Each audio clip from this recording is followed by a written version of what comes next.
ጌታዬ ሆይ ዋጋ ያለኝ ሰው አድርገኝ፣ ርካሽ ዕቃ አታርገኝ እኔን በሉ። በቀላል የምገዛ ትንሽ ነገር የሚለውጠኝ እንደው በትንሽ ድቃቂ ሳንቲም ገዝተው የሚወስዱኝ ትንሽ ነገር ከቤት የሚያወጣኝ ርካሽ ዕቃ ልሁን፣ በውድ ዋጋ የምገዛ ልሁን። ያ ዋጋ ደግሞ ያንተ ሥጋና ደም ነው። የኔ ዋጋዬ አንተ ነህ ብለን ማሰብ አለብን።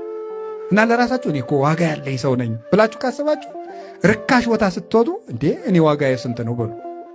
የማይመጥናችሁ ቦታ ስትሄዱ እኔ ዋጋዬ ስንት ነው?